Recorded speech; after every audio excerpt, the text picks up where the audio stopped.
Well, good afternoon, everyone. My name is Julianne Samard, and I'm a dietetic intern from the University of Alberta.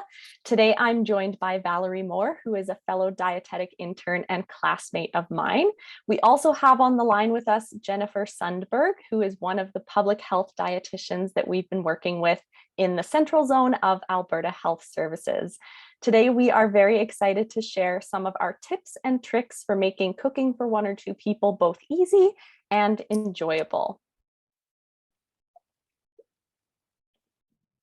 So before we get started with our information for this session, we just wanted to take a moment to acknowledge that Alberta Health Services is spread over Treaty 6, 7, and 8 territories, as well as land that is traditionally and continues to be occupied by the Métis people of Alberta. These lands are the traditional meeting places and homes of many Indigenous peoples.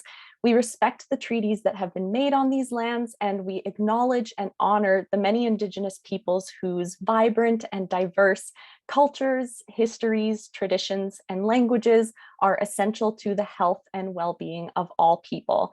We are so grateful for the ongoing opportunity to learn from Indigenous peoples how to take better care of ourselves, each other, our communities, and the lands that we share.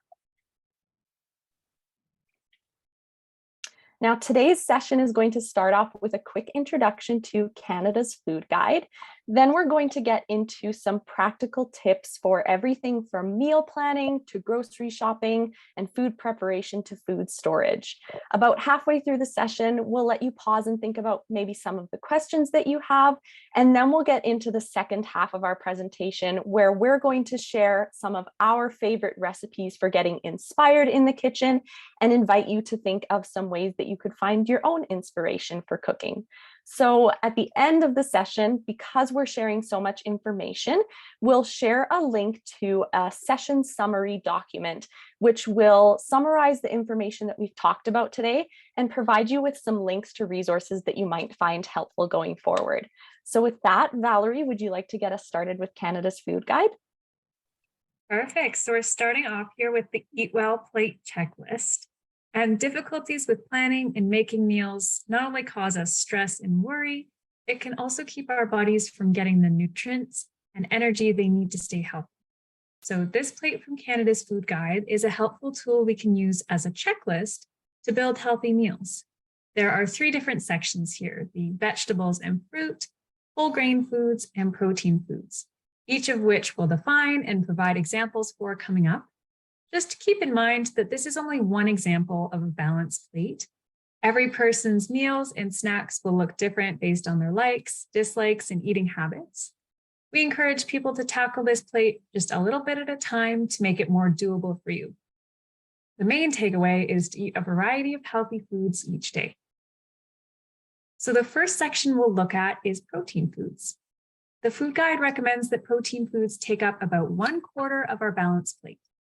This may be more or less than what you're used to based on which meal you think about. So why is including protein at all meals important? Protein foods give our bodies the building blocks we need for strong muscles to stay functioning and able to do daily tasks. It's also important for our immune system, which fights off germs that can make us sick, and helping us heal and recover when we do get sick or hurt. Eating protein foods also helps to meet your needs for nutrients like calcium, iron, vitamin D, and the B vitamins. So protein foods include everything from meat, poultry, and fish to dairy products like milk, yogurt, and cheese. Try to choose lower fat or leaner options of these animal-based products to support your heart health. We also have our plant-based proteins, which are highlighted in the green box. And they include things like beans, pulses, nuts, seeds, and things like tofu or other soy products. Plant-based proteins are usually less expensive than animal proteins and include more fiber and less saturated fat. All right, so the next grouping is whole grain foods for 1/4 of the plate. Whole grain products include all 3 layers of the grain kernel, and they're recommended instead of white or refined grains because they have more nutrients like fiber. And fiber is important for keeping our bowel movements regular in combination with increased fluid. It also helps slow down our digestion so that we feel satisfied between meals and snacks. Fiber also helps lower our risk of heart disease and certain cancers by lowering cholesterol and controlling blood sugars. It also feeds your gut bacteria for a healthy immune system. Whole grain foods are also full of carbohydrates to fuel our bodies and nutrients like B vitamins that break down food into energy, as well as zinc, magnesium, and iron. So how do we make sure we're choosing whole grain options at the grocery store? Some foods will be labeled whole grain right on the front of the package. You can also look at the ingredients list to see if the main grain has the word whole or the phrase whole grain in front of it. If you see the word multigrain, it means that there are multiple different grains in the product, but they aren't necessarily whole. So you can always do that double check. So there's lots of examples of whole grains up on the screen here. And some easy swaps can be made for whole grain bread, pasta, or cereal, and wild or brown rice. And then things like oats, bulgur, and millet, even popcorn, are naturally whole grain, so you don't need to be looking for a certain variety. All right, so lastly, we have the vegetables and fruit section to take up half of our plate. These foods are another great source of fiber, the same benefits from the whole grains section, along with a variety of vitamins and minerals that the body needs to function properly. Eating enough vegetables and fruit each day helps keep our blood pressure in a healthy range and protects us against heart disease, stroke, and certain types of cancer.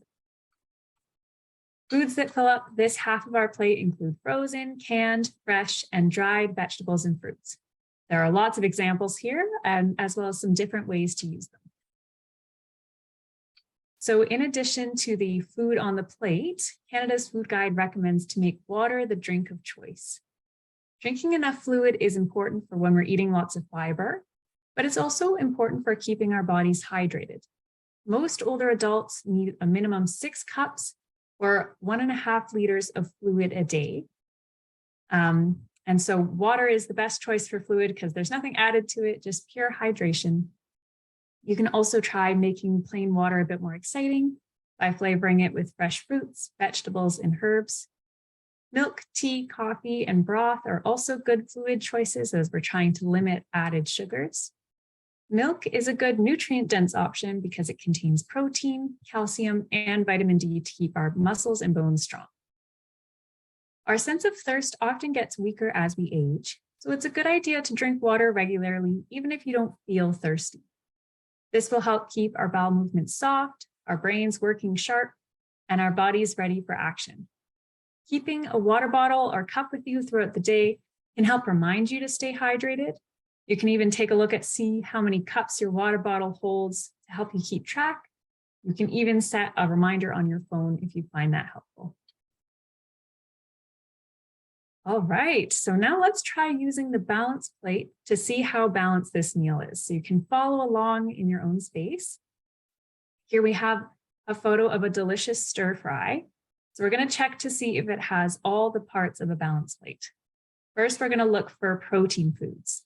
So see if you can find any parts of this stir fry that might count as protein foods. All right, so I'm noticing some chicken and almonds that will provide protein. So those nuts and seeds and the meat. So we've got both plant and animal sources in this dish. Next, we're going to look for some whole grain foods. So take a quick peek here. And we can see those noodles in the meal. So whole wheat or brown noodles can be found at most grocery stores. And then lastly, looking for vegetables and fruit. So things like onions, peppers, and peas are pretty easy to spot because they're adding nice color as well as flavor and nutrients. So next time you're thinking about making one of your favorite meals, take a second to see if it checks all 3 of the boxes. So protein, whole grains, and vegetables or fruit. If not, ask yourself or someone you know how you can add whatever food is missing. Think about foods that you enjoy from each section that you can easily include and keep stocked in your pantry. This plate method will help you get the energy you need to do what you love throughout the day. It will also help keep you from feeling tired or hungry. Although we want most of our snacks and meals to be balanced, it's totally okay to enjoy some foods that don't fit on the balanced plate. If having a plate of nachos or a piece of cake makes you feel good and find balance, we encourage you to enjoy those foods too. So we've talked about the food guide plate and how it can be used to make a delicious meal that will provide us with energy and nutrients. But eating well goes beyond just what we eat. It's also about how we eat. As we reflect on the challenges you might be facing, you might feel like cooking and eating are lonely and boring, but there are lots of ways to change this. When you make and eat food with others, you can turn a meal into a social event. This is a great way to get excited about grocery shopping and cooking. Eating with others can also boost your appetite if you find you don't feel hungry when you're alone. So next time you're cooking dinner, invite a friend or a family member. And if meal ideas are a challenge, try sharing recipes and cooking something you've never tried with a friend. We're going to have a chance today to look at some different ideas and help you find some inspiration. And if your friends are busy and you're alone one night, try put on your favorite music while you cook to have some more enjoyment. Other options could include group cooking clubs in your area that you can check out, community support groups to help provide new ideas, tips to work through challenges, and connections with new friends. Awesome. Thank you, Valerie. So now that we have an idea what types of foods help support our health and well-being, let's take a look at some practical tips for actually getting those foods onto our plates. Now we'll start off with meal planning and grocery shopping. Our first tip for making grocery shopping easier is actually to meal plan. So using a planner like the one on the slide here can help us figure out what we want to eat during the week and what foods we'll need to make those meals. Now, this planner is one of the first resources that we'll share through our session summary document, which you can find on the last slide of this presentation. Now, this can look pretty overwhelming, but keep in mind that you don't have to plan every meal and every snack on every day of the week, especially if you're just starting out. You could start by trying to plan a couple of breakfasts or maybe all of your lunches for the week. And as you get more comfortable with that process, you can add more meals and more days to your meal plan. Now, if you start this and find that meal planning isn't really your favorite thing to do, maybe try making a menu for 3 weeks and then cycling through those different menus so that you still get some variety without that extra work. Now let's look at an example of what meal planning might look like to help you get started. So in this example, let's say you want to plan 1 week of suppers. Let's say you have evening plans on Monday and Wednesday, so you'll have a little bit less time to prepare meals on those days. Maybe you also know that by Friday, you're usually pretty low on energy from a busy week. So on Sunday, you might plan to make a big sheet pan meal where you bake some shrimp and some vegetables in the oven. Then you can have those shrimp and vegetables on rice on Sunday evening, and then throw them onto some quick cooking pasta on Monday when you don't have quite as much time to prep. On Tuesday, when you have some of that extra time in the evening, you might plan to make a one-pot meal with vegetables, whole grains, and proteins all in one. Something like a beef and barley soup would be a great example of this. A big batch of soup or chili can also give you lots of leftovers to help you get through the week. And you can even freeze a couple portions for days when you maybe don't have the time or energy to cook. On Wednesday, because you're busy, you might try using some leftover pasta from Monday and throwing some jarred pasta sauce on there. You could add any protein of your choosing, whether it's canned beans or pre-cooked chicken or even some ground beef. You could also bump up the vegetables in this meal with some frozen veggies that you steam in the microwave, or by tossing something like some wilted spinach in your pasta sauce to add some nutrients. On Thursday, you might have some leftover soup to get you by for dinner, but use some of that extra time to chop some vegetables for the next day. Then on Friday, when you're a bit more tired, you can throw those vegetables into a slow cooker with some canned lentils and maybe a can of tomatoes. And by the evening, you have a cozy vegetable stew that you can have with a whole wheat bun. Maybe next weekend, you'll plan to start making some larger meals again to help you get into your next week. Now, once you have a meal plan like this, we recommend looking in your fridge, freezer, and cupboard before you go to the grocery store. This will help you save both time and money in the grocery store by making sure that you don't buy something you already have at home. Now, if you're as much of a fan of lists as I am, I would highly recommend keeping a list of the ingredients you need and any basics that you like to have around for snacks or drinks on a list, and then keep it somewhere obvious. Maybe that's the middle of your kitchen table or on the mirror in your bathroom or your bedroom. You can also switch the order of these steps. So you could take a look at what you have in your fridge, freezer, and cupboards, come up with some meal ideas that would use those ingredients, and then go to the grocery store and pick up whatever you don't have on hand. When it comes to going to the grocery store, we recommend taking advantage of whatever services are available to help you save time, energy, and your sanity. So this might include seniors hours, which can help you get in and out of the grocery store without having to fight through the crowds. COVID-19 has also made grocery pickup and delivery more readily available. Now, keep in mind that these services are convenient, but they can cost a little bit extra. It's always important to keep your personal budget in mind when you're thinking of trying out these different tips. Now, if you're not comfortable or not able to access these services, you can do what Valerie already mentioned and reach out to a friend, family member, or even a neighbor for a hand at the grocery store. They might be able to give you a ride there and back. They can help you lift and carry your groceries. They can even offer you some company that might make grocery shopping a little bit more enjoyable. So now that you have some ideas for getting organized before you go to the grocery store, let's talk about some of the options we recommend when you're cooking for just 1 or 2 people. Our first tip is to make the freezer your best friend. Most of the fresh foods that we buy from the store will actually freeze really well in an airtight container. Great examples of this include most of our protein foods, from meats and poultry to dairy products and even nuts and seeds. They also include whole grain foods like bread, buns, and even rice, which you can actually freeze for about a month. Now, most of these fresh proteins, like your meats and your dairy products, will actually go on sale when they're close to their best before date. Make the most of those sales by buying these items and then freezing them so that they're still good by the time you want to use them.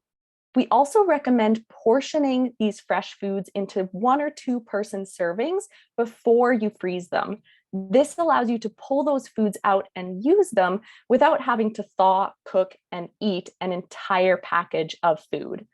When it comes to fresh foods, something like a fresh herb bunch that you know is going to go bad in your fridge is something that you can chop, freeze in ice cubes, and then pull out to add to a soup or a sauce later. My family personally loves freezing our ripe bananas and then using those in things like smoothies, oatmeal, and baked goods. You can also find a lot of fresh produce already frozen at the grocery store.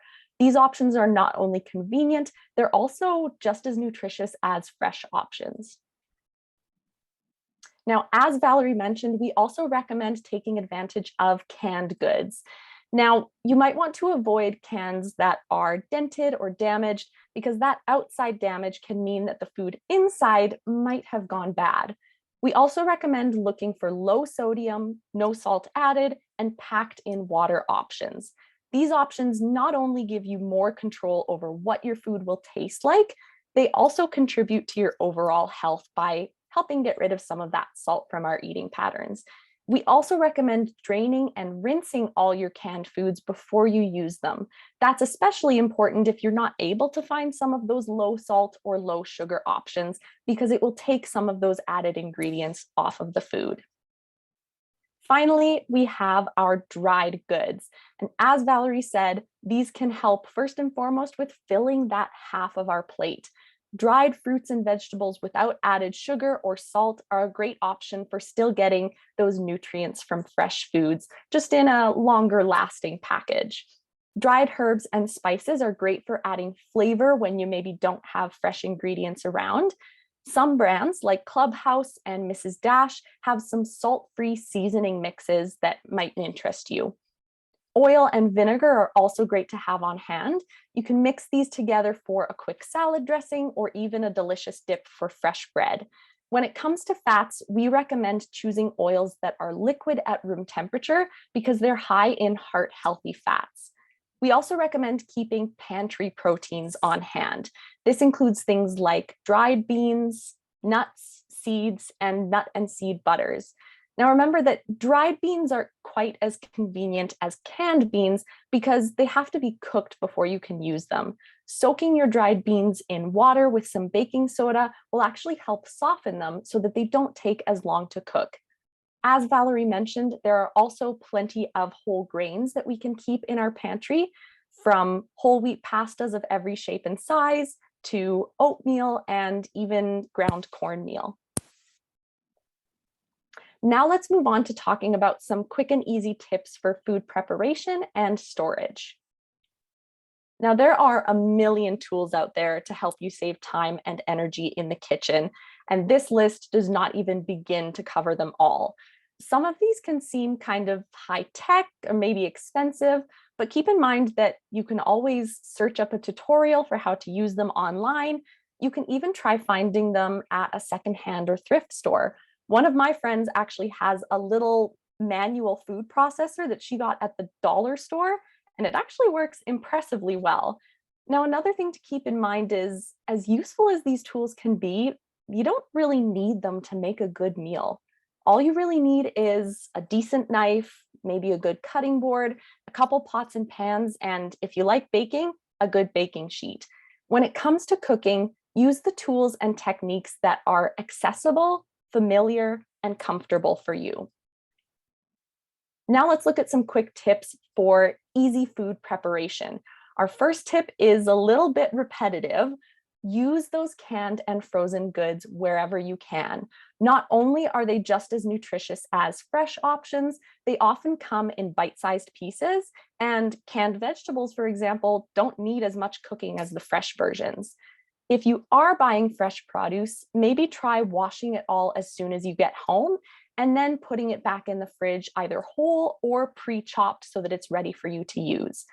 When it comes to finally cooking those foods, we recommend getting all of your ingredients out first so that they're within arm's reach. I know I have wasted some time in my kitchen running around looking for ingredients that I've forgotten when my onions are already on the stove sizzling.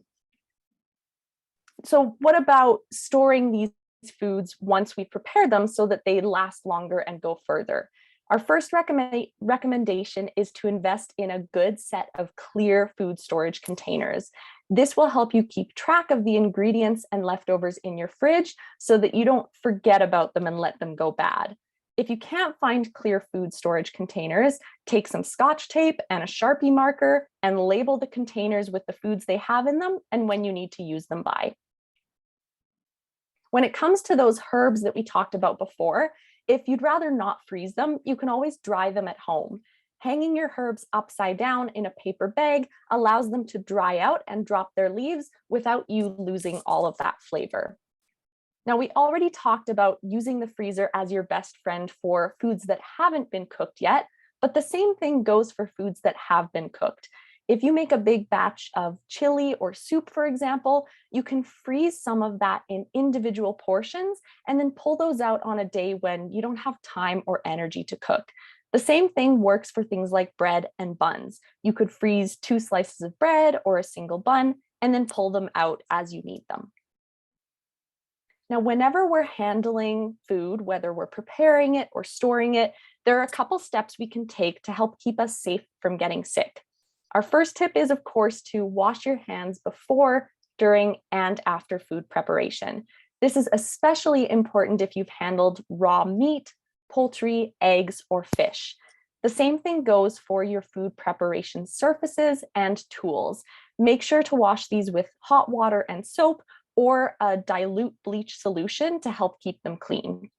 When it comes to actually cooking food, we recommend cooking by temperature. You can use an internal or what's the word? You can use an instant read thermometer, there it is, to read the temperature of the middle of your food and then compare that temperature to Health Canada's recommended temperatures for food safety. That's another resource that we've linked in our session summary document. Finally, always keep an eye on those best before dates. This will help you keep track of what foods you might want to use up first so that they don't go in the garbage and you don't lose money on them.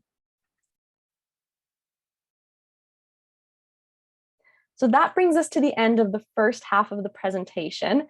This was a lot of information, so now might be a good time to stop and think what questions you might have and where you could look for answers. We'll provide some contact information at the end of the session that you can use to contact Jen, our dietitian, if you have any questions that you'd like answered.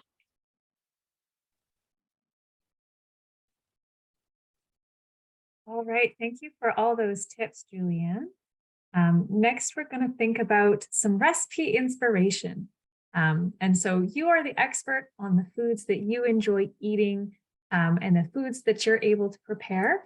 So you're going to have the best ideas and even comparing notes with some of your friends and your family.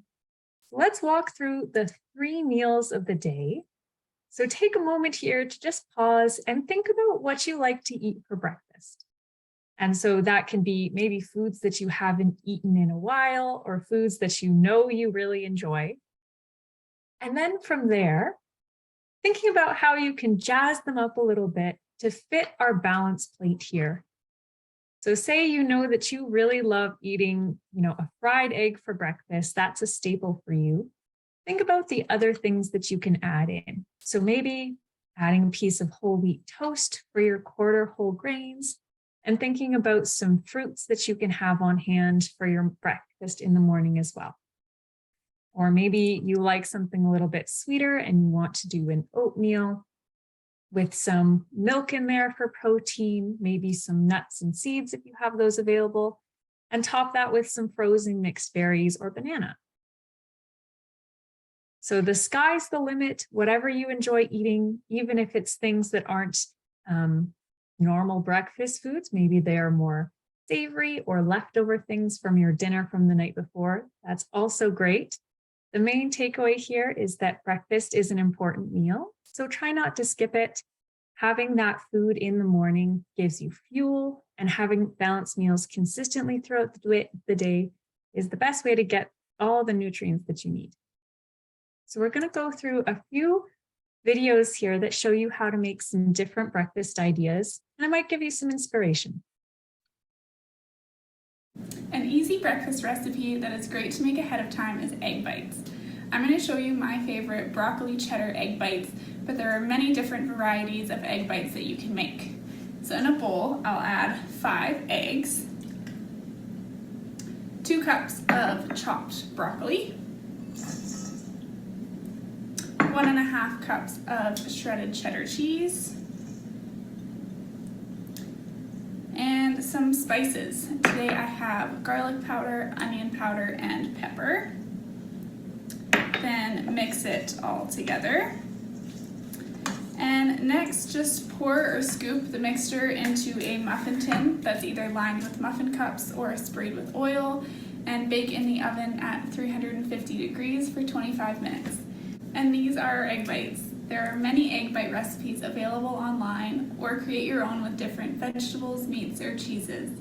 Egg bites are a nutritious breakfast to have with a slice of whole grain toast. They're also a great option to grab as an on-the-go snack. Enjoy! Excellent. So, an easy breakfast recipe. Think about maybe some different flavor combinations that you might enjoy, whether that's broccoli and cheese like in the video, or if maybe you'd enjoy something like ham or tomatoes, maybe some leftover chicken from when you've prepared it previously. Really anything you have in frozen or canned form, anything that's starting to go bad a little bit, you can toss into these egg bites. All right, so another idea we have here is overnight oats. So we're going to see this quick tutorial, and you can be thinking about how you can adapt it to make it your own. I want to show you a super quick and easy breakfast that you can prepare the night before so it's ready to go in the morning, and that's overnight oats. This is a simple recipe that only takes a couple minutes to throw together. Just mix all the ingredients together, leave it in the fridge overnight, and it's good to go in the morning. So I'm going to show you banana chocolate overnight oats, but there's many different add-ins and flavors you can try. So in a bowl or container, add a half a cup of rolled oats, a half a cup of milk, a half a cup of plain Greek yogurt,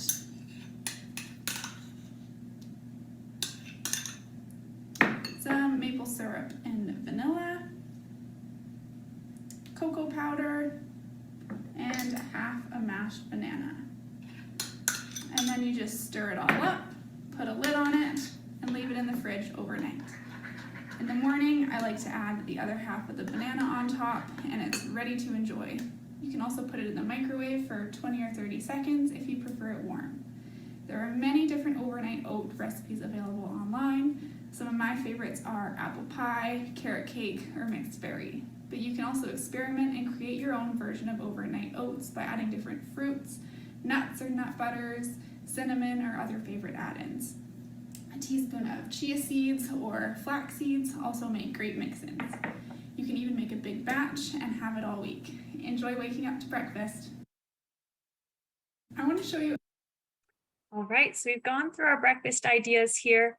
And if these don't appeal to you, explore around for some more ideas. Maybe you're asking your friends, your family members, doing an internet search to see what different ideas are out there and what works for you, whether you want to prepare that right in the morning, or if you want to have something that's make ahead and ready to go. Another recipe we have in our session summary is a banana berry smoothie, and there's lots of variations of smoothies that you can do to pack a lot of nutrients in there. So next we'll think about our lunch meal of the day. So take a minute and think about some of the lunches that you can have in your back pocket ready to go, whether you're feeling tired or you've got lots of energy to try something new. So one idea we have for you is power bowls, which are an excellent way to use up leftovers and toss in anything from your fridge that's already pre-cooked and ready to go. So we'll see this example here, and then you can think about how you can adapt it for the foods that you enjoy. Power bowls are great for a quick and balanced meal, and the options are endless. Just mix together some veggies, protein food, and a whole grain, along with some toppings and maybe a sauce or dressing. Power bowls can be a great way to use up leftovers or anything you have in your fridge. For this power bowl, I start with a base of some greens. I'm going to be using spinach, but you could use kale or romaine or mixed greens. Then add some other veggies. These can be cooked or fresh. I have grated carrots, cucumber, bell peppers, and tomatoes. Next, I add my whole grain. I'm using quinoa, but you could use brown rice or maybe barley. And then for my protein, I have chickpeas. And lastly, add some fun toppings like nuts, seeds, cheese, or a salad dressing. I'm adding almonds, feta, and my favorite salad dressing. I love to use power bowls to use up what I have in my fridge, but if you're looking for inspiration, there are lots of recipes online with different toppings. Enjoy! All right, so that's one idea for lunch, but another great idea is to have your leftovers from supper. So we'll let Julianne take it away to give you some more inspiration for supper. Awesome. Thank you, Valerie. You have made me hungry with your breakfast and lunch ideas. Like Valerie said, and like we mentioned in our meal planning session, sometimes a great option for lunch is actually leftovers from supper. So maybe take a second here to think about some of those dinner staples that you love to make. Maybe it's a big batch of that soup that we talked about before. Maybe it's a big meal-sized salad or a casserole that you bake in the oven, and start to think about how you could break that food up into lunches, suppers, and as Valerie mentioned, maybe even a breakfast. Now, one of the things that I struggled with when I was living on my own and cooking for one person is not wanting to cook every day, but getting bored when I cooked large batches of food.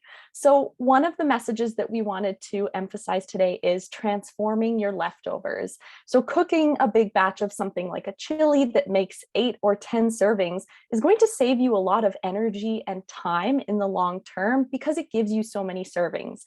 But if you're only 1 or 2 people eating this chili, eating chili 10 times in a row can get really boring. So maybe take a second here and think about some of the ways that you could take some of that leftover chili and use it to make different meals. Get creative with it, add some different flavors, or put it on top of or underneath other foods to create a different meal. Some of the ideas that Valerie and I came up with included using that chili as the middle part of a sloppy joe. So plopping some of that chili onto a whole wheat bun, or maybe even into a tortilla if that's what you feel like, and maybe having some refreshing coleslaw on the side to fill up that half of our plate with vegetables. We also talked about the possibility of turning that chili into the filling for a shepherd's pie.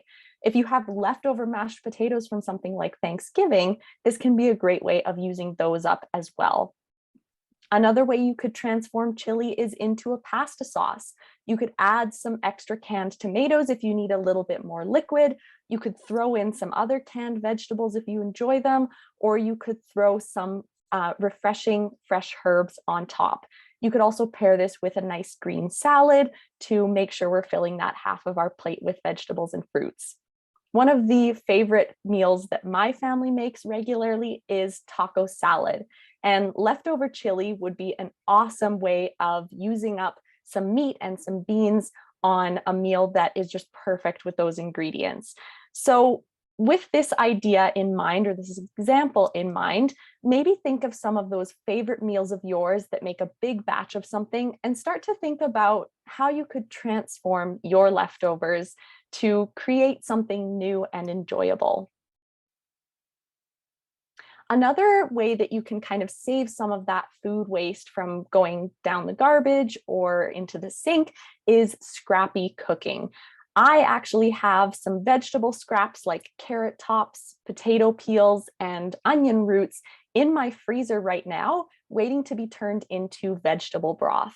If you have turkey leftovers from Thanksgiving, you could boil these in a bunch of water and make your own turkey broth.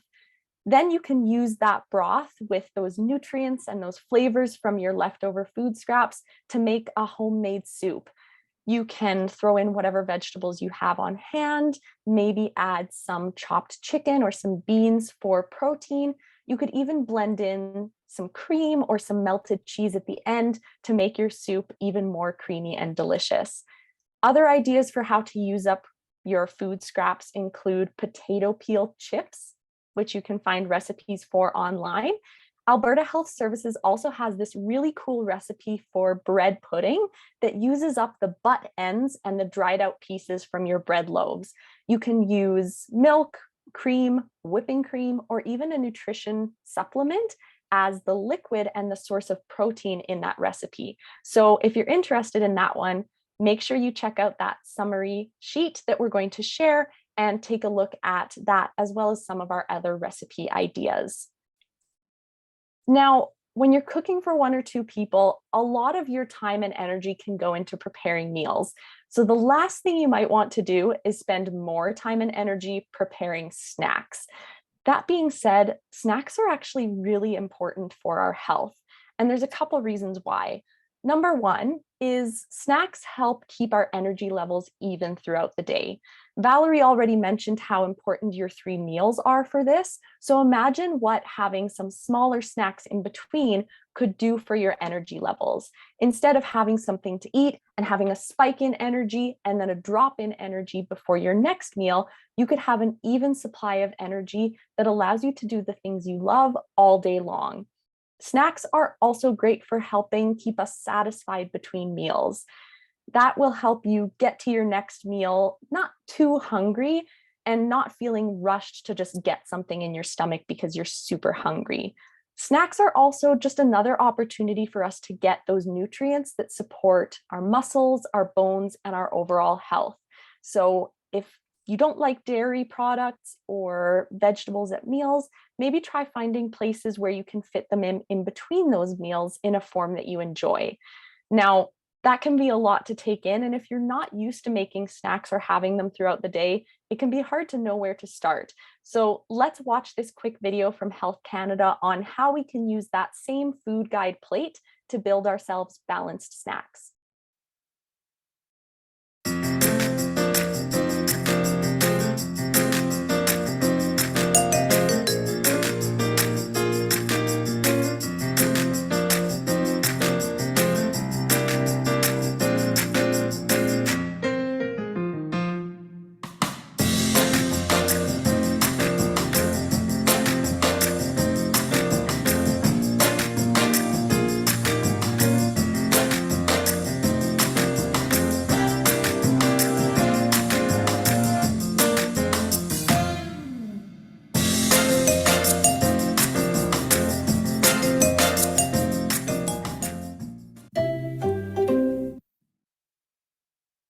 So now that you've seen a couple of examples of balanced snacks built using that Canada's Food Guide plate, maybe take a second to think about some of the balanced snacks, oh my, that you already enjoy or could enjoy. And we have a couple resources in our session summary here that can help you find recipes for all 3 meals and whatever snacks you want to fit in between. Our dietitian on hand, Jennifer Sundberg, has also generously offered to put her contact information on this slide. So if any of you have questions that you feel we didn't answer during this session, please feel free to reach out to Jennifer. You can also call HealthLink at 811 and ask to speak to a dietitian that way as well.